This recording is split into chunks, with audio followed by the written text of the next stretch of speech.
सुनीता बड़ी हो चुकी थी और अब उसके माता-पिता को उसकी शादी की चिंता हो रही थी। हालांकि सुनीता बहुत अच्छी लड़की थी, जिसके लिए कई अच्छे लड़कों के रिश्ते आ रहे थे, जिनको लेकर सुनीता का परिवार में विचार विमर्श चलता रहता था। एक दिन सुनीता की मौसी एक अच्छे लड़के का रिश्ता लेकर आती हैं। लड़के की फ़ोटो बहुत ही सुंदर थी, जिसे देखते ही सुनीता के माता-पिता मोहित हो जाते हैं और वह तय कर लेते हैं कि इसी लड़के से सुनीता की शादी करेंगे। सुनीता को भी लड़का अच्छा लग रहा होता है। सुनीता की मौसी लड़के वालों को रिश्ते के लिए हाँ कर देती हैं और अगले ही दिन लड़के के परिवार को आमंत्रित किया जाता है, ताकि लड़का और लड़की एक दूसरे से मिलकर बात कर सकें। अगले दिन जैसे ही लड़के वाले आते हैं, सुनीता की नज़र लड़के पर पड़ती है और वह पहली ही नज़र में उसे अपना दिल दे बैठती है। सुनीता के घर में लड़के वालों का ज़बरदस्त स्वागत किया जाता है। दोनों परिवार के बीच में रिश्ते की बात तय होते ही दोनों की धूमधाम से शादी कर दी जाती है। शादी के बाद लड़का सुनीता को लेकर शहर चला जाता है। शहर में वह कंपनी के मकान में रहता था।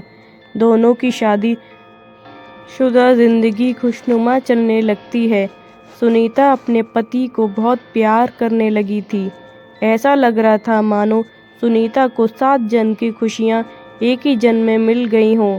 एक दिन सुनीता और उसका पति फिल्म देखने थिएटर जाते हैं।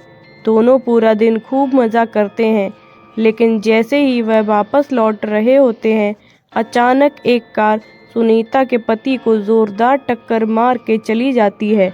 वह तुरंत अपने पति को उठाती है और उससे पूछती है कि आपको कहीं चोट तो नहीं लगी।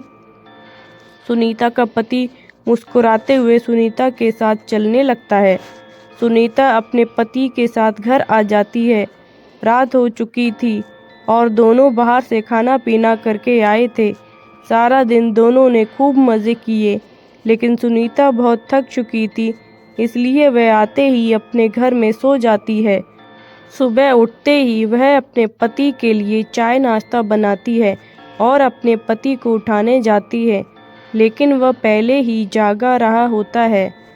सुनीता अपने पति के सामने चाय नाश्ता लाकर रख देती है और अपने काम में लग जाती है।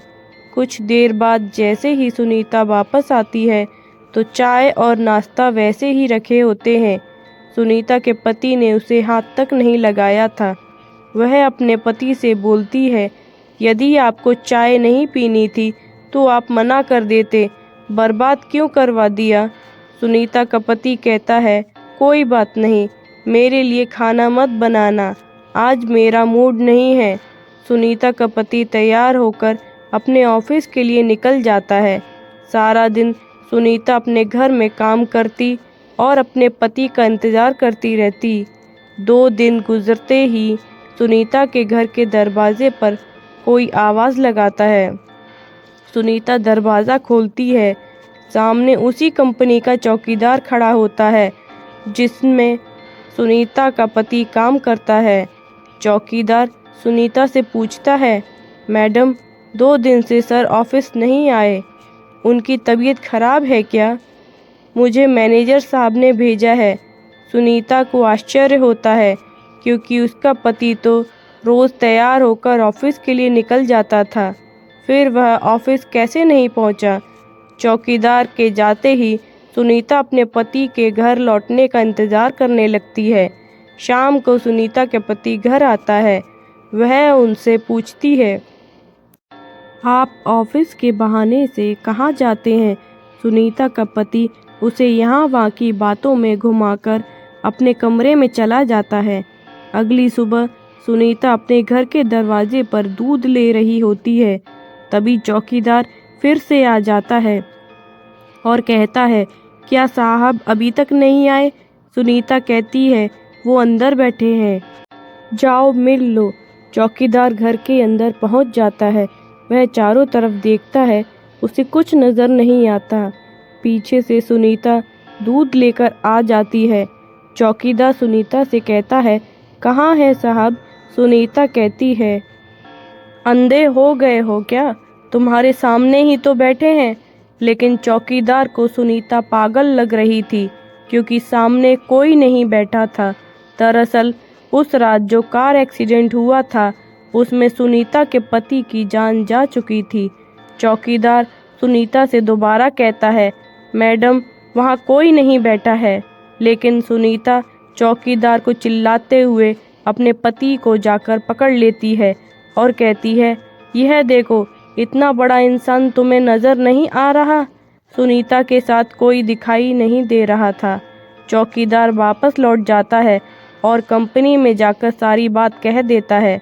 जब कई दिनों तक सुनीता का पति काम पर नहीं आता तो कंपनी की तरफ से दिया हुआ कमरा खाली करने के लिए नोटिस भेजा जाता है।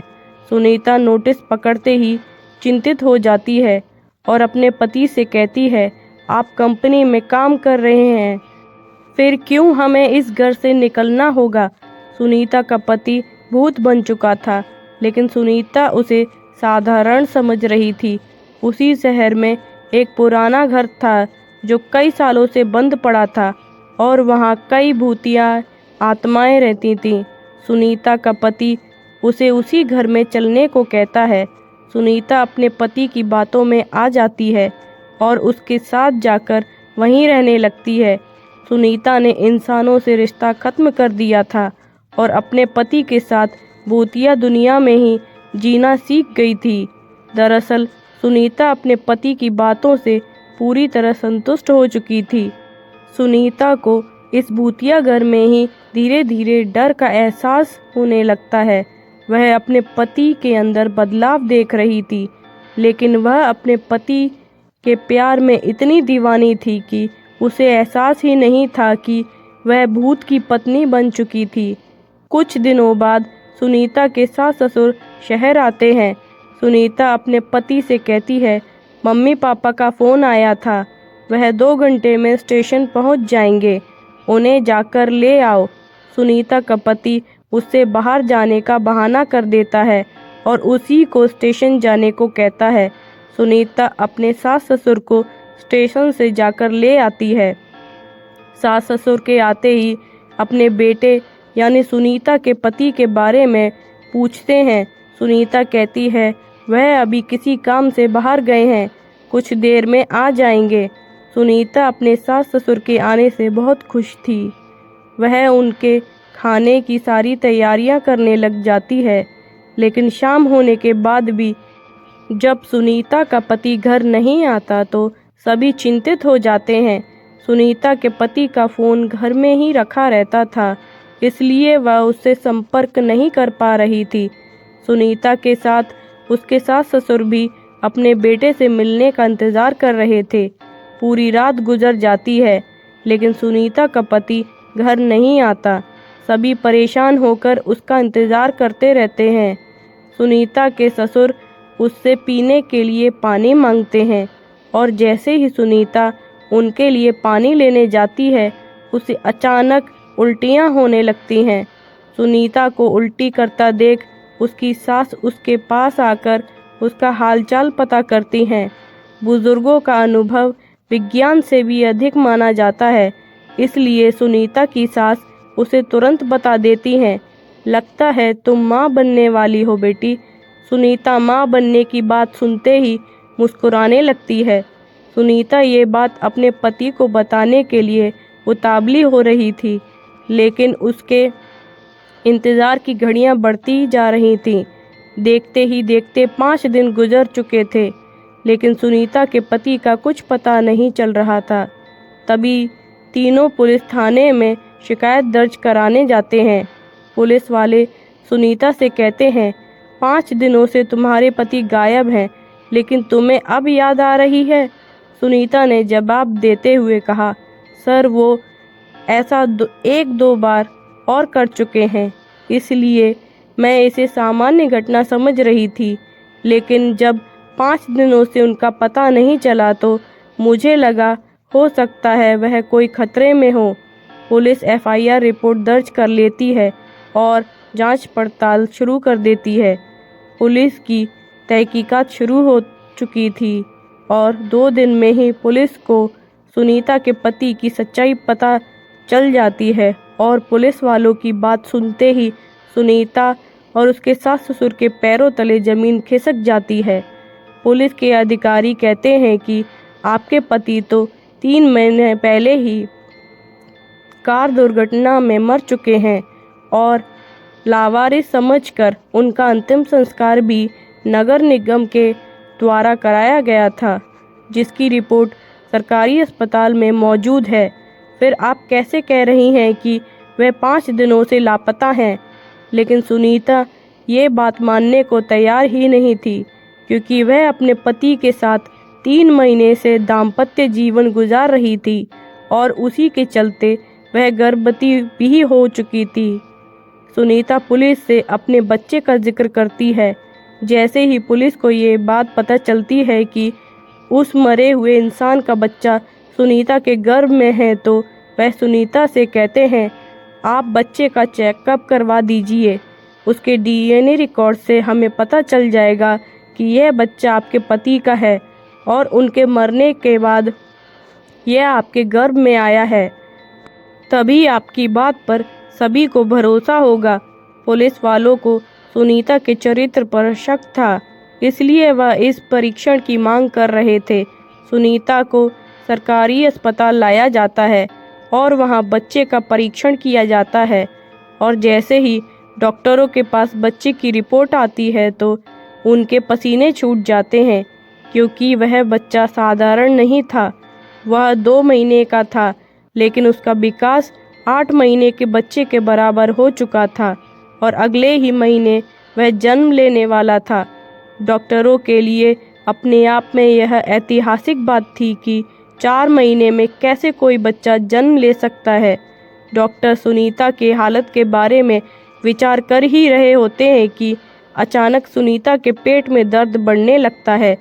डॉक्टर सुनीता के इतने जल्दी बिगड़ते हुए हालात को समझ नहीं पा रहे थे। सुनीता को आपातकालीन कक्ष लाया जाता है। तभी डॉक्टरों को पता चलता है कि सुनीता की डिलीवरी का समय आ चुका है और कुछ ही देर बाद सुनीता एक भूतिया बच्चे को जन्म दे देती है। सुनीता का बच्चा देखने में बहुत खूबसूरत था, लेकिन उसकी शारीरिक बनावट कुछ अलग थी। उसके दांत जन्म के साथ ही निकले थे और उसकी आंखें लाल थीं। डॉक्टरों ने ऐसा बच्चा पहली बार देखा था। डॉक्टर उसका शारीरिक परीक्षण करते हैं। बच्चे के शरीर के अंदर सभी अंग सामान्य इंसानों की तरह ही थे। इस बच्चे के बारे में प्रमाण मिलते ही पुलिस को यकीन हो जाता है कि सुनीता सही कह रही थी, यह बच्चा उसी के पति का है। पुलिस ने अपने जीवन में यह पहला केस था जहां कोई भूत पिता बना था। सुनीता को अपने पति के मौत की खबर पर यकीन नहीं था, लेकिन सभी के कहने पर उसने यह मान लिया था कि उसका पति अब इस दुनिया में नहीं है। इसलिए वह अपने बच्चे और सास ससुर के साथ अपने गांव वापस लौट जाती है और अपने भूतिया बच्चे के साथ अपने पति की याद में जीवन बिताने लगती है। फ्रेंड्स, आपको मेरी ये स्टोरी पसंद आई हो तो प्लीज़ चैनल को लाइक एंड सब्सक्राइब ज़रूर करें। Thank you.